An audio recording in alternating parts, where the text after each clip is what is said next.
Wayanad M P Rahul ഗാന്ധിക്കെതിരെ അധിക്ഷേപ പരാമർശവുമായി പി.വി. അൻവർ എം.എൽ.എ. രാഹുലിന്റെ DNA പരിശോധിച്ച് പാരമ്പര്യം ഉറപ്പാക്കണമെന്നാണ് പി.വി. അൻവറിന്റെ പരാമർശം. ഗാന്ധി എന്ന പേര് കൂടെ ചേർത്ത് പറയാൻ അർഹതയില്ലാത്ത നാലാം കിട പൗരനാണ് രാഹുൽ. ആ കുടുംബത്തിൽ നിന്നുള്ളയാളാണോ രാഹുൽ എന്ന സംശയമുണ്ടെന്നും പി.വി. അൻവർ പറഞ്ഞു. നാലാം കിട പൗരനായി രാഹുൽ ഗാന്ധി മാറിയെന്ന് ഞാനല്ല പറയുന്നത്. ഇന്ത്യയിലെ ഭക്ഷണം കഴിക്കുന്ന മുഴുവൻ മനുഷ്യരും കഴിഞ്ഞ 2 ദിവസമായി പറഞ്ഞുകൊണ്ടിരിക്കുക. എന്താ സ്ഥിതി? നെഹ്റു കുടുംബത്തിൽ ഇങ്ങനെ ഒരു മനുഷ്യൻ ഉണ്ടാവും? നെഹ്റു കുടുംബത്തിന്റെ ജെനറ്റിക്സിൽ ജനിച്ച ഒരു വ്യക്തിക്ക് അങ്ങനെ പറയാൻ കഴിയുമോ? എനിക്ക് ആ കാര്യത്തിൽ നല്ല സംശയമുണ്ട്. രാഹുൽ ഗാന്ധിയുടെ DNA പരിശോധിക്കണമെന്ന അഭിപ്രായക്കാരനാണ്, യാതൊരു തർക്കവുമില്ല. നന്ദഗോപാൽ വിവരങ്ങൾ നൽകും. നന്ദഗോപാൽ, എവിടെ വെച്ച എപ്പോഴായിരുന്നു പി.വി. അൻവറിന്റെ രാഹുലിനെതിരായ അധിക്ഷേപ പരാമർശം?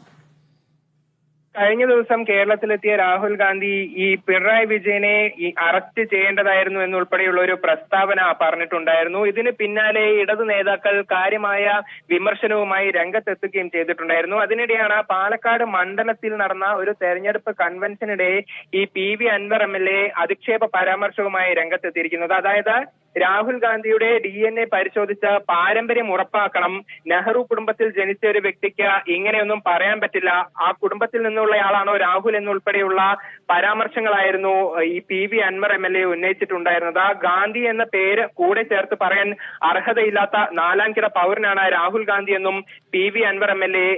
ഈ പരാമർശത്തിൽ പറയുകയും ചെയ്തിട്ടുണ്ടായിരുന്നു. ഏതായാലും കഴിഞ്ഞ കുറെ ദിവസങ്ങളായി ഇതുമായി ബന്ധപ്പെട്ട വാക്പോരുകൾ നടക്കുകയാണ്. തെരഞ്ഞെടുപ്പ് അടുക്കാനിരിക്കെ കേരളത്തിലെ 2 മുന്നണികളും തമ്മിൽ ഈ വിഷയവുമായി ബന്ധപ്പെട്ട് വലിയ തോതിലുള്ള വാക്പോരുകളാണ് നടക്കുന്നത്. കഴിഞ്ഞ ദിവസം രാഹുൽ ഗാന്ധിക്കെതിരെ ഇടതു നേതാക്കൾ എത്തിയപ്പോൾ അവരെ വിമർശിച്ചുകൊണ്ട് കോൺഗ്രസിലെ നേതാക്കളും രംഗത്തെത്തുന്ന കാഴ്ചയാണ് കാണാൻ സാധിച്ചത്.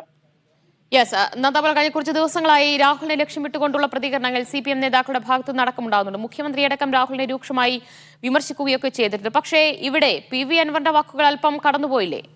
ദിവ്യ, തീർച്ചയായിട്ടും പലരും രാഷ്ട്രീയ പരാമർശങ്ങൾ നടത്തുമ്പോഴും പി.വി. അൻവർ എം.എൽ.എ.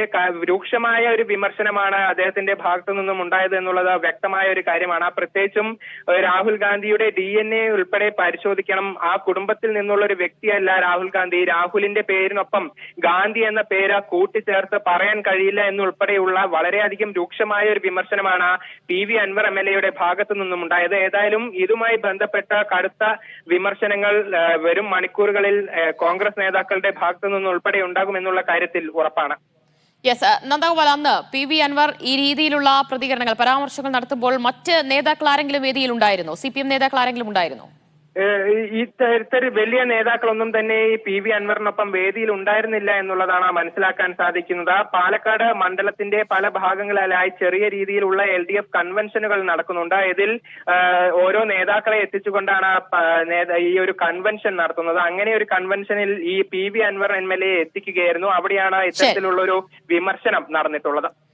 പി.വി. അൻവറിന്റെ പരാമർശത്തിൽ വരും മണിക്കൂറുകളിൽ പ്രതികരണങ്ങൾ ഉണ്ടാകും, വിമർശനങ്ങൾ ഉയർന്നു വരുമെന്നാണ് പ്രതീക്ഷിക്കുന്നത്. രാഹുൽ ഗാന്ധി അധിക്ഷേപിച്ചുകൊണ്ടുള്ള പരാമർശങ്ങളാണ്, പ്രസ്താവനയാണ് പി.വി. അൻവർ എം.എൽ.എയുടെ ഭാഗത്തുനിന്നുണ്ടായിരിക്കുന്നത്. നന്ദഗോപാലാണ് വിവരങ്ങൾ നൽകിയത്.